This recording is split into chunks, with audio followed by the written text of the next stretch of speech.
Hi, ചോർച്ചയെ പറ്റിയിട്ടാണ് ഇന്ന് നമ്മളുടെ ഡിസ്കഷൻ. ഇപ്പോൾ ചോർച്ച എന്ന് പറയുമ്പോഴത്തേക്ക് നിങ്ങൾ എല്ലാവരും ഇപ്പം ശ്രദ്ധിക്കുന്നുണ്ടാവും. 10ാം ക്ലാസ്സിലെ കുട്ടികൾക്ക്, +1 കുട്ടികൾക്ക്, +2 കുട്ടികൾക്കൊക്കെ ഫെമിലിയർ ആയി. അതായത് ക്വസ്റ്റ്യൻ പേപ്പർ ചോർന്നോ അല്ലെങ്കിൽ ചോർന്നില്ലേ എന്നുള്ള ഒരു കൺഫ്യൂഷനിലാണ് ഇപ്പോൾ പോയിക്കൊണ്ടിരിക്കുന്നത്. അപ്പൊ അതിന്റെ ഒരു വീഡിയോ ഞാൻ ഇപ്പൊ ചെയ്യാൻ കാരണം, ഞാനിത് കുറച്ച് ദിവസമായിട്ട് ഇത് ഫോളോ അപ്പ് ചെയ്യുന്നുണ്ട്. അതായത് അതിന്റെ വീഡിയോസ് കാണുന്നുണ്ട്. ചോർച്ച നടന്നു എന്ന് പറയുന്ന ആൾക്കാർ പറഞ്ഞതൊക്കെ കേട്ടിട്ടുണ്ട്. പിന്നെ ചില ആൾക്കാർ എക്സാമ്പിൾ സഹിതം അതിനെ പ്രൂവ് ചെയ്യാൻ ശ്രമിച്ചവരുണ്ട്. അങ്ങനെ കുറെ ആൾക്കാരുടെ വീഡിയോസ് കണ്ടു. അപ്പൊ ഞാൻ ഇതിന് കുറച്ച് കാര്യങ്ങൾ എനിക്ക് രസകരമായിട്ട് തോന്നിയ കാര്യങ്ങളാണ് നിങ്ങളടുത്ത് ഷെയർ ചെയ്യാൻ പോകുന്നത്. അതായത് ഈ ചോർച്ച നടന്നു എന്ന് പറയപ്പെടുന്ന ക്വസ്റ്റ്യൻ പേപ്പർ, ആ ക്വസ്റ്റ്യൻ പേപ്പറിൽ ചില ക്വസ്റ്റ്യൻസ് അടുത്ത ദിവസത്തെ എക്സാമിൽ എക്സാക്ട്ലി അതുപോലെ ഉണ്ടായിരുന്നു എന്ന് പറഞ്ഞിട്ട് ഒരു സാറ് തെളിവ് സഹിതം ഇങ്ങനെ വീഡിയോ ചെയ്തിട്ടു. ഞാനത് ശ്രദ്ധിച്ചപ്പോഴത്തേക്കും കറക്റ്റാണ്, അദ്ദേഹം പറയുന്ന കുറെ കാര്യങ്ങൾ കറക്റ്റാണ്. ഇപ്പോൾ പ്രോബബിലിറ്റിയുടെ കാര്യം പറയുന്നു, ഒരു കാരണവശാലും ഈ പറയുന്ന പ്രോബബിലിറ്റി വരാൻ സാധ്യതയില്ല എന്ന് പറയുന്നു. അതൊക്കെ കറക്റ്റായിട്ടുള്ള കാര്യങ്ങൾ തന്നെയാണ്. എനിവേ, അപ്പോ ഈ ആരോപിക്കപ്പെട്ട ആൾ, അതായത് എക്സാമിന്റെ ക്വസ്റ്റ്യൻ പേപ്പർ ചോർത്തി എന്ന് പറയുന്ന ആള് അതിനൊരു എക്സ്പ്ലനേഷനുമായിട്ട് വന്നു. ഞാൻ മാത്രമല്ല ചെയ്തത്, വേറെ പല ആൾക്കാരും ചെയ്തിട്ടുണ്ട്. ഞാൻ അവരുടെ ക്വസ്റ്റ്യൻസ് നോക്കിയിട്ടാണ് എൻ്റെ ചാനലിൽ ഈ പറയുന്ന ക്വസ്റ്റ്യൻ ചെയ്തത് എന്നൊക്കെയാണ് പറയുന്നത്. എനിവേ, ഇതൊക്കെ അവിടെ നിൽക്കട്ടെ. ഞാൻ ചോദിക്കുന്നത്, ഇവരെല്ലാവരും റെഗുലർലി ക്ലാസ് കൊടുത്ത ആൾക്കാരല്ലേ? ഈ കുട്ടികളെല്ലാം റെഗുലർലി എല്ലാ ദിവസവും കൃത്യമായിട്ട് ടോപ്പിക്സ് പഠിപ്പിച്ച ആൾക്കാരല്ലേ? എന്നിട്ട് എന്തിനാണ് ഈ ലാസ്റ്റ് മിനിറ്റിൽ കൊണ്ടുവച്ചിട്ട് ഇതാണ് വരാൻ പോകുന്നത്, അല്ലെങ്കിൽ ഈ ക്വസ്റ്റ്യനേ നാളെ ഉണ്ടാവുള്ളൂ? ഓരോരോ ചാനൽസിൽ നടക്കുന്ന കാര്യങ്ങളാണ്. ഈ ക്വസ്റ്റ്യൻ ഇല്ലെങ്കിൽ നാളെ നമുക്ക് കാണാം എന്നൊക്കെയാണ് പറയുന്നത്. ഈ ക്വസ്റ്റ്യൻ എന്തായാലും വന്നിരിക്കും. ഇത് നമ്മളെ കുട്ടികൾക്ക് ഈ ഫോക്കസ് ചേഞ്ച് ചെയ്യുന്ന പരിപാടിയാണ്. അതായത് കുട്ടികളുടെ ഫോക്കസ് മാറുകയാണ്. കുട്ടികൾ ജനറൽ സ്റ്റഡിയിൽ നിന്ന് മാറിയിട്ട് സെന്റേർഡ് ആയിട്ട്, അതായത് ഇത് മാത്രം പഠിച്ചാൽ മതി എന്നുള്ള ഒരു അവസ്ഥയിലേക്ക് വന്നിട്ടുണ്ട്. അതിന് ഇവരെല്ലാവരും കോൺട്രിബ്യൂട്ട് ചെയ്തിട്ടുണ്ട്, ഒരാളല്ല. ഈ ആരോപിക്കുന്നവരും ഈ പറയുന്ന വേറെ പ്രത്യാരോപണം നടത്തുന്ന ആൾക്കാർ എല്ലാവരും ഇതിൽ കോൺട്രിബ്യൂട്ട് ചെയ്തിട്ടുണ്ട്. ഇതിൽ രസകരം എന്താണെന്ന് വെച്ച് കഴിഞ്ഞാൽ, ഇതിൽ ഈ പരിപാടി ആദ്യം തുടങ്ങിയ ആൾക്കാർ ഇതിൽ നിന്ന് പതിയെ ബാക്ക് അടിക്കുന്നുണ്ട്. ആൻഡ് ഈ പറയുന്ന കേരളത്തിലെ ഏറ്റവും ഫേമസ് ആയിട്ടുള്ള കോച്ചിങ് സെന്ററിൽ ഈ പറയുന്ന വീഡിയോസ് കാണാൻ ആളില്ല. അതായത് തലേ ദിവസത്തെ വീഡിയോസ് കാണാൻ ആളില്ല. കാരണം എന്താ? അവർക്കിത് കിട്ടുന്നുണ്ടാവില്ല, അല്ലെങ്കിൽ അവർ ഡയറക്ട്ലി നല്ല രീതിയിൽ ചെയ്യാമെന്ന് ഉദ്ദേശിക്കുന്നതാണ്. ഇവർക്ക് എവിടെന്നോ ഈ പറയുന്ന ക്വസ്റ്റ്യൻസ് കിട്ടുന്നുണ്ടാവാം. ഇതൊക്കെ സാഹചര്യങ്ങളാണ്. അപ്പൊ ഞാനിതില് കണ്ട 2-3 കാര്യങ്ങളാണ് ഞാൻ നിങ്ങളടുത്ത് ഡിസ്കസ് ചെയ്യുന്നത്. ഒന്നാമത്തെ കാര്യം, ഇതില് ഈ പറയുന്ന ക്വസ്റ്റ്യൻ പേപ്പർ ചോർത്തി എന്ന് പറയുന്ന അധ്യാപകനുള്ള അവരെ എക്സ്പ്ലെയിൻ ചെയ്തത്, ഞങ്ങള് രാത്രി 8 മണിക്കാണ് ലൈവ് പോയത്. 7 മണിക്കുള്ള വേറൊരു ചാനലിന്റെ ലൈവില് ഈ പറയുന്ന ക്വസ്റ്റ്യൻസ് പോയിരുന്നു. അത് ഇന്ന ആളാണ് ചെയ്തത്, അതിൽ നിന്ന് ഇത്ര മാർക്കിനുള്ള ക്വസ്റ്റ്യൻ എന്നൊക്കെ പറഞ്ഞിട്ട് ഇങ്ങനെ പറയുന്നുണ്ട്. നിങ്ങൾ ഈ സമയം ഒന്ന് ശ്രദ്ധിക്കണം. അതിൽ പറയുന്ന സമയം, അതായത് റിവിഷൻ നടക്കുന്നത്, അല്ലെങ്കിൽ ഈ പറയുന്ന ഷുവർ ഷോർട്ട് ക്വസ്റ്റ്യൻസ് വരുന്നത് രാത്രി 7 മണിക്കുള്ള ലൈവ് തൊട്ട് തുടങ്ങും, പരിപാടി തുടങ്ങും. അടുത്ത ദിവസം എക്സാം ആണെന്ന് നിങ്ങൾ ആലോചിക്കുക. അടുത്ത ദിവസം രാവിലെ ഈ കുട്ടി പോയിട്ട് എക്സാം എഴുതേണ്ടതാണ്. എന്നിട്ട് ഇവർ പറയുന്ന ഒരു കാര്യം, ഇതിൽ ഞങ്ങൾ പ്രഡിക്ഷൻ വീഡിയോസ് സ്റ്റാർട്ട് ചെയ്യുന്നത് 1 മണിക്കാണ്. നിങ്ങൾ ചിന്തിച്ചു നോക്കുക, ഒരു കുട്ടി 10ാം ക്ലാസ്സിൽ പഠിക്കുന്ന കുട്ടി ആയിക്കോട്ടെ, +1 പഠിക്കുന്ന കുട്ടി ആയിക്കോട്ടെ, +2 പഠിക്കുന്ന കുട്ടി ആയിക്കോട്ടെ, ഒരു കാലഘട്ടത്തിൽ നമ്മൾ കുട്ടികളുടെ എന്താ പറയാന്നറിയും? എക്സാമിന്റെ തലേ ദിവസം മോനെ നന്നായിട്ട് ഉറങ്ങണം. നീ ഒരു 8 മണിക്ക് ക്ലാസ്സിൽ ടീച്ചേഴ്സ് വരെ പറയലുണ്ട്, എക്സാമിന്റെ തലേ ദിവസം നിങ്ങൾ കൂടുതൽ എന്ത് ചെയ്യരുത്, സ്ട്രെസ് ചെയ്യരുത്. നിങ്ങൾ രാത്രി നന്നായിട്ട് ഉറങ്ങിയിട്ട് വേണം അടുത്ത ദിവസം എക്സാം എഴുതാൻ പോകാൻ. ഇവർ പറയുന്ന ടൈം സ്കെയിൽ നിങ്ങൾ നോക്കണം. രാത്രി 7 മണിക്ക് തുടങ്ങുന്ന ലൈവ് ചിലപ്പോൾ തീരുന്നത് 2 മണിക്കോ 3 മണിക്കോ ഒക്കെ ആയിരിക്കും. എന്നിട്ട് അടുത്ത രാത്രി 1 മണിക്ക് ശേഷമേ എന്ത് വരുന്നുള്ളൂ? പ്രഡിക്ഷൻ വീഡിയോ വരുന്നുള്ളൂ. അപ്പൊ ആ വീഡിയോ കാണാൻ വേണ്ടിയിട്ട് കുട്ടികൾ വരുന്നുണ്ട്. ഞാൻ ശ്രദ്ധിച്ച കാര്യം, ഒരു മാത്സിന്റെ പ്രഡിക്ഷൻ വീഡിയോ കണ്ടിരിക്കുന്നത് 1.5 ലക്ഷം കുട്ടികളാണ്. 1.5 ലക്ഷം കുട്ടികളാണ് കേരളത്തിൽ മാത്സിന്റെ പ്രഡിക്ഷൻ വീഡിയോ കണ്ടിരിക്കുന്നത്. നിങ്ങൾ ചിന്തിക്കാൻ പറ്റുന്ന ഒരു കാര്യമാണ്. ഒരു ക്ലാസ്സിലെ 1.5 ലക്ഷം കുട്ടികൾ ഇത് കണ്ടിട്ടുണ്ട്. അതിന്റെ കുട്ടികൾ ഹാപ്പി. കാരണം എന്താ? അടുത്ത ദിവസം പോകുമ്പോഴത്തേക്കും തലേ ദിവസം പറഞ്ഞത് അത് എക്സാക്ട്ലി അങ്ങനെ തന്നെ ഇരിക്കുന്നുണ്ട്. അവർ പോകുന്നു, എഴുതുന്നു, മാർക്ക് കിട്ടുന്നു, നോ പ്രോബ്ലം. ഇത് ആർക്കും ഒരു പ്രശ്നമേ അല്ല, ഒരാൾക്കും പ്രശ്നമല്ല.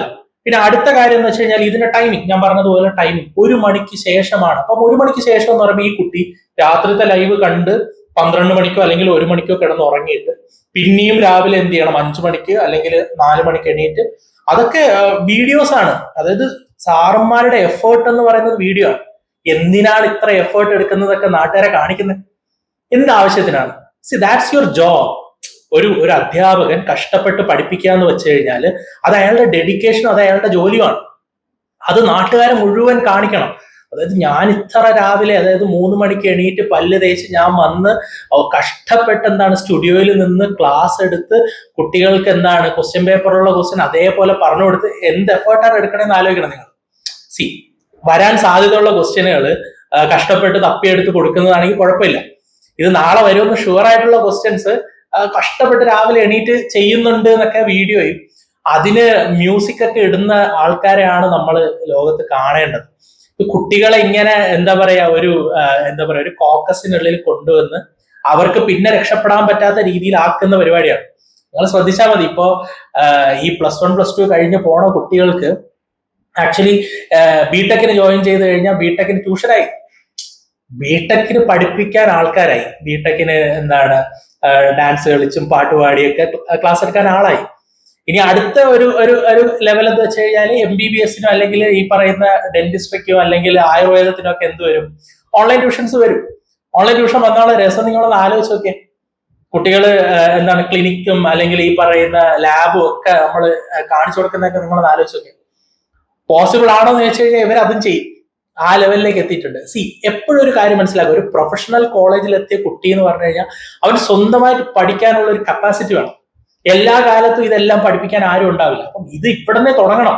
+1 +2 തുടങ്ങണം. +1 +2 ഒരു അധ്യാപകൻ ചെയ്യേണ്ടത് നന്നായിട്ട് ക്ലാസ് എടുത്ത് അവന് റെഗുലർലി ക്ലാസ് കൊടുത്ത് അവൻ എന്ത് ചെയ്യണം? മേക്ക് ചെയ്യണം. അതായത് എക്സാമിന് വേണ്ടി പ്രിപ്പയർ ചെയ്യണം. അല്ല തലേദിവസം അല്ല പ്രിപ്പയർ ചെയ്യേണ്ടത്. തലേദിവസം പ്രിപ്പയർ ചെയ്യല്ല, നാളെ നീ ഇത് പഠിച്ചിട്ട് പോയിട്ട് എന്താ മതി, എഴുതിയാൽ മതി, ഇത് കഴിഞ്ഞു. അങ്ങനെയാണ് ചെയ്യുന്നത്. ഇനി അടുത്തൊരു കാര്യം, ബൂസ്റ്റ് റിവിഷൻ. ഹോർലിക്സ് നമ്മൾ എപ്പോഴാണ് കുടിക്കുക? ബൂസ്റ്റ് നമ്മൾ എപ്പോഴാണ് കുടിക്കുക? ഏർലി മോർണിംഗിൽ നമ്മൾ കുടിക്കുന്നത്. അതുകൊണ്ട് അതിന് പേര് ബൂസ്റ്റ് റിവിഷൻ. അത് ഏർലി മോർണിംഗിൽ കുട്ടി രാവിലെ എണീറ്റിട്ട്, അതായത് ഈ തലേദിവസം ഉറങ്ങാത്ത കുട്ടി രാവിലെ എണീറ്റിട്ട് എന്ത് ചെയ്യണം? ഇത് കാണണം. ഇപ്പം ഞാൻ പല പാരന്റ്സിനെയും കാണുമ്പോഴത്തേക്കും പാരന്റ്സ് പറയണമെന്ന് വെച്ച് കഴിഞ്ഞാൽ എക്സാമിന് തലേദിവസം മകൻ കഷ്ടപ്പെട്ട് പഠിക്കുകയാണ്, അത് ഉറക്കമില്ലാണ്ട് ഇരുന്നിട്ട് എന്ത് ചെയ്യാണ്? യൂട്യൂബിൽ ക്ലാസ് കണ്ട് അവന് പഠിക്കുകയാണ്. പണ്ടൊരു കാലത്ത് പാരന്റ്സ് കുട്ടിയുടെ മാർക്ക് കുറയുമ്പോൾ, കുട്ടികളുടെ മാർക്ക് കുറയാം ജനറലി, എന്താണ് നന്നായിട്ട് പഠിക്കാതെയൊക്കെ നടക്കുമ്പോഴത്തേക്കും കുട്ടിയുടെ മാർക്ക് കുറയാം. കുട്ടിയുടെ മാർക്ക് കുറയുമ്പോൾ പാരന്റ്സ് പറയുന്ന ഒരു കാര്യമുണ്ട്, കളിച്ച് നടക്കുമ്പോൾ ആലോചിക്കണമായിരുന്നു, ആദ്യമേ ഇരുന്ന് നിനക്ക് പഠിച്ചുകൂടായിരുന്നു. ഇപ്പൊ അതിന്റെ നേരെ റിവേഴ്സ് ആണ് നടക്കുന്നത്. അവൻ കളിച്ച് നടന്നെങ്കിൽ എന്താ, എക്സാമിന് മാർക്ക് ഉണ്ടല്ലോ. അവൻ തലേദിവസം ഒറ്റ ദിവസം ഇരുന്ന് പഠിച്ചവനാ. ആ ഒറ്റ ദിവസം ഇരുന്ന് പഠിച്ചവൻ 2 ദിവസം കൂടെ കൂടുതൽ പഠിച്ചിരുന്നെങ്കിലോ? ഇങ്ങനെയൊക്കെയാണ് പറയുന്നത്. ഇവർക്ക് ഈ റിയാലിറ്റി ഇതുവരെ മനസ്സിലായിട്ടില്ല. തലേദിവസം ഇതാണ് വരണേന്ന് പറഞ്ഞു കൊടുക്കുന്നു, ഇവ അത് നോക്കുന്നു, പോകുന്നു, എന്തെങ്കിലുമൊക്കെ എഴുതി വെക്കുന്നു, എന്നിട്ട് എന്ത് കിട്ടുന്നു? മാർക്ക് കിട്ടുന്നു. അപ്പൊ ഇവർ വിചാരിക്കുന്നു ഓക്കെ ഇവൻ പെർഫെക്റ്റ് ആണ്. അല്ല ആക്ച്വലി ദേ ഹാവ് എന്താ പറയാ, എന്താണ് നശിപ്പിച്ചിരിക്കുകയാണ്. ആ ഒരു പഠിക്കാൻ ബോധമുള്ള നല്ലൊരു തലേനെ ഇല്ലാണ്ടാക്കി വെച്ചേക്കാണ്. അവന്റെ തല ഇനി എന്തിനു വേണ്ടിയിട്ടേ ഉണ്ടാവുള്ളൂ? ഈ ലൈവിന് വേണ്ടിയിട്ട് മാത്രമേ ഉണ്ടാവുള്ളൂ. ഇനി അടുത്ത എൻ്റെ ഒരു ചോദ്യമാണ്, എല്ലാവർക്കും, എവ്രിവൺ, ഇത് കാണുന്ന എല്ലാവരും ഇതൊക്കെ ചിന്തിച്ചു നോക്കണം. എന്തുകൊണ്ട് പ്രഡിക്ഷൻ ഈ കേരള സിലബസിന് മാത്രം നടക്കുന്നു? CBSEക്ക് എന്ത് ഈ പറയുന്ന എക്സാം ഇല്ലേ? ഉണ്ടല്ലോ. CBSE കുട്ടികൾക്ക് എക്സാം നടക്കുന്നില്ലേ? CBSE കുട്ടികളുടെ പ്രഡിക്ഷൻ കൊണ്ട് എന്തുകൊണ്ട് ഇപ്പോൾ ഇതൊരു ഇഷ്യൂ വന്നിട്ടില്ല? CBSEയുടെ ക്വസ്റ്റ്യൻസ് എന്താണ് പ്രഡിക്ട് ചെയ്തു, അത് എന്റെ ചാനലിൽ വന്നു, നാളെ നടക്കാൻ പോകുന്ന എക്സാമിന്റെ ക്വസ്റ്റ്യൻസ് ഞാൻ ഇന്നേ പറഞ്ഞുതരാം. ഇതെന്തേ ആരും ഒരു വീഡിയോ ചെയ്യാത്തത്? CBSE കുട്ടികൾ ഇനിമേൽ പഠിക്കണ്ട, അല്ലെങ്കിൽ CBSE കുട്ടികൾ എന്ത് ചെയ്താൽ മതി, ഈ വീഡിയോ കണ്ടാൽ മതി, അല്ലെങ്കിൽ CBSE കുട്ടികൾ തലേ ദിവസം നിങ്ങൾ എന്താണ് ഈ പ്രഡിക്ഷൻ ഷുവർ ഷോട്ട് അല്ലെങ്കിൽ പക്ക വീഡിയോസ് കണ്ടാൽ മതി, നിങ്ങൾക്ക് എന്ത് ചെയ്യാൻ പറ്റും, ഈ പറയുന്ന എക്സാം ചെയ്യാൻ പറ്റും. അത് ചെയ്യാത്തത് എന്നാൽ കേരള സിലബസിലെ കുട്ടികളെ മാത്രം അങ്ങനെ നോക്കുന്നത്? CBSE കുട്ടികൾക്കും ചെയ്യണം. CBSE കുട്ടികളുടെ ക്വസ്റ്റ്യൻ പേപ്പർ നിങ്ങൾ എന്ത് ചെയ്യണം? പ്രഡിക്ട് ചെയ്യണം. പ്രഡിക്ട് ചെയ്താൽ അതിൽ എക്സാക്ട്ലി ക്വസ്റ്റ്യൻ വന്നു കഴിയുമ്പോഴത്തേക്ക് നിങ്ങൾ പറയണം, അതായത് CBSEയിൽ ഞങ്ങൾ പ്രഡിക്ട് ചെയ്ത ക്വസ്റ്റ്യൻ ഇതാ വന്നിരിക്കുന്നു എന്ന് നിങ്ങൾ പറയണം. അത് നിങ്ങൾ ആരും കണ്ടില്ലല്ലോ. നിങ്ങൾ CBSE പഠിക്കുന്ന ഒരു കുട്ടി, CBSE സിലബസിൽ പഠിക്കുന്ന ഒരു കുട്ടിയെന്ന് ശ്രദ്ധിച്ചു നോക്കിയാൽ അവരെ എക്സാമിന്റെ തലേ ദിവസം ഈ പറയുന്ന സ്ട്രെയിൻ ആണോ എടുക്കുന്നത്, അല്ലെങ്കിൽ അവർ ആദ്യമേ തന്നെ പഠിക്കുന്നുണ്ടോ, ഇങ്ങനത്തെ കാര്യങ്ങളും ചിന്തിച്ചു നോക്കി. അപ്പൊ ഇതാണ് ഇതിലൊരു ഡിഫറൻസ് വരുന്നത്. അപ്പോ ചോർത്താൻ പറ്റുന്നിടത്തല്ലേ നമുക്ക് ചോർത്താൻ പറ്റും, ചോർത്താൻ പറ്റാത്തടത്ത് പറ്റില്ലല്ലോ. അപ്പൊ അതാണ് അടുത്ത ഒരു ഇൻസിഡന്റ്. അടുത്ത കാര്യം എന്ന് വെച്ച് കഴിഞ്ഞാല്, ഈ പറയുന്ന എല്ലാ ആൾക്കാരും, അത് ചോർത്തി എന്ന് പറയുന്നവരും ആരോപണം ഉന്നയിക്കുന്നവരും എല്ലാവരും വേറെ ഫീൽഡുകളിലും ഉണ്ട്. അത് നിങ്ങൾ ശ്രദ്ധിക്കേണ്ട കാര്യമാണ്. ഇനി അതിലും ഇതേ കാര്യം നടക്കും. അതിലും ഇതേ വേറെ കോമ്പറ്റേറ്റീവ് എക്സാംസിന് വേണ്ടിയിട്ട് അവർ ട്രെയിനിങ് കൊടുക്കുന്നുണ്ട്. അപ്പൊ ആ ട്രെയിനിങ് നടക്കുന്ന സ്ഥലങ്ങളിലും ഇതേപോലെ പറയാം, ഞങ്ങളുടെ അടുത്ത് വന്ന് പഠിച്ചാൽ ഞങ്ങൾ ക്വസ്റ്റ്യൻ തന്നെ എടുത്തു തരാം. ഞാൻ ചോദിക്കണം, എന്തിനാണ് ഈ പറയണ എന്താണ് പഠിപ്പിക്കുന്നത്? പഠിപ്പിക്കണ്ടല്ലോ, ക്വസ്റ്റ്യൻ മാത്രം തലേദിവസം പറഞ്ഞു കൊടുത്തിട്ട് 10-20 രൂപ വാങ്ങിച്ചാൽ മതി. അതല്ലേ എളുപ്പം. എന്തിനാണ് ഈ പ്രഹസനം കാണിക്കുന്നത്? ഈ കഷ്ടപ്പെടുന്നവനെയും കൂടെ എന്തിനാണ് ഇല്ലാണ്ടാക്കുന്നത്? അതാണ് എന്റെ ചോദ്യം. അപ്പൊ മറ്റു ഫീൽഡുകളിലേക്കും ഈ ഒരു സാധ്യത വരാനുള്ള വളരെ വളരെ വളരെ വളരെ ഒരു ഇമ്പോർട്ടന്റ് ആയിട്ടുള്ള കാര്യം നടക്കുന്നുണ്ട്. ഇനി അടുത്ത് ഇത്രയാണ് ഈ പറയുന്ന നമ്മുടെ എന്താണ് ഈ പറയുന്ന കൺസേൺസ് എന്ന് പറയുന്നത്. ഇതിന് ആരെങ്കിലും കാണുന്നുണ്ടെങ്കിൽ കണ്ടോട്ടെ എന്നുള്ള രീതിയിലാണ് ഞാനിത് ചെയ്യുന്നത്. ഇനിയും ഈ പറയുന്ന ചോർച്ച നടക്കട്ടെ. ചോർച്ച നടന്നിട്ട് ഈ പറയുന്ന കുട്ടികൾ എല്ലാവർക്കും മാർക്ക് കിട്ടട്ടെ. മാർക്ക് കിട്ടിയിട്ട് ഈ കുട്ടികൾ എല്ലാവരും എന്താ പറയാ കോളേജുകളിൽ എത്തട്ടെ, അവിടെ പഠിക്കാൻ പറ്റാണ്ടാവട്ടെ.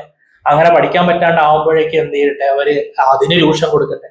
ഇതൊക്കെയാണ് ഇപ്പൊ നടക്കുന്നത്. ഇപ്പൊ പ്രൊഫഷണൽ കോഴ്സസിന് കയറുന്ന കുട്ടികളും അല്ലെങ്കിൽ ഈ പറയുന്ന ഡിഗ്രി കോളേജിൽ കയറുന്ന നമ്മുടെ നോർമൽ കുട്ടികളും, ഇപ്പൊ BSc ഡിഗ്രി എടുത്ത BSc ഫിസിക്സോ അല്ലെങ്കിൽ BSc കെമിസ്ട്രി എടുത്ത ഒരാള് വന്നിട്ട് അയാൾക്ക് കൺസെപ്റ്റ് പറഞ്ഞു കൊടുക്കാനൊക്കെ പേടിയാണ്. അയാൾക്ക് അറിയില്ല. ആ ലെവലിലേക്കാണ് കോളേജിലെ വിദ്യാഭ്യാസം പോയിക്കൊണ്ടിരിക്കുന്നത്. അവര് കോളേജിൽ പോകുന്ന ഒരു ഡിഗ്രി നേടുന്നു. MSc എടുത്ത ആൾക്ക് ക്ലാസ് എടുക്കാൻ പറ്റുന്നില്ല, കുട്ടികളെ പഠിപ്പിക്കാൻ പറ്റുന്നില്ല. അങ്ങനത്തെ ഒരു അവസ്ഥയിലേക്കാണ് നമ്മൾ പോയിക്കൊണ്ടിരിക്കുന്നത്. ഇത് റിയാലിറ്റി പറയുന്ന ആൾക്കാർ ആരും കേൾക്കുന്നില്ല, അല്ലാത്തവരെ ആൾക്കാർ കേൾക്കുന്നുണ്ട്. കമന്റ് ബോക്സുകളൊക്കെ ഞാൻ കമന്റ് ബോക്സുകളൊക്കെ ഞാൻ ശ്രദ്ധിച്ചു. കുറെ പാരന്റ്സ് പറയുന്ന എന്താണ്, എന്റെ മകൻ 10ാം ക്ലാസ് പാസ്സാവാൻ കാരണമേ നിങ്ങളാണ്. 10ാം ക്ലാസ് പാസ്സായത് ഓക്കെ, അവന്റെ ലൈഫ് ഇനി ബാക്കി കിടക്കുകയാണ്. ആ ലൈഫിനെ പറ്റിയിട്ട് ആരും ചിന്തിക്കുന്നില്ല. 10ാം ക്ലാസ് പാസ്സാക്കണമെങ്കിൽ എളുപ്പമല്ലേ, എന്താണ് തലേദിവസം പോയിട്ട് പറഞ്ഞു കൊടുത്താൽ പോരെ. അപ്പൊ ആ ഒരു പരിപാടിയാണ്. ദയവ് ചെയ്ത് ഈ പറയുന്ന കാര്യങ്ങളിൽ എന്താവാതിരിക്കുക, നിങ്ങൾ വീഴാതിരിക്കുക. ജസ്റ്റ് ഒന്ന് ശ്രദ്ധിക്കുക.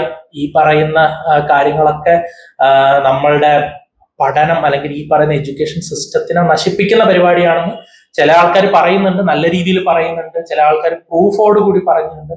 അതൊക്കെ പറഞ്ഞിട്ടുണ്ട്. ബട്ട് ഇതൊക്കെ നിങ്ങൾ മെജോറിറ്റി ഓഫ് ആൾക്കാരും ശ്രദ്ധിക്കണം. So thank you.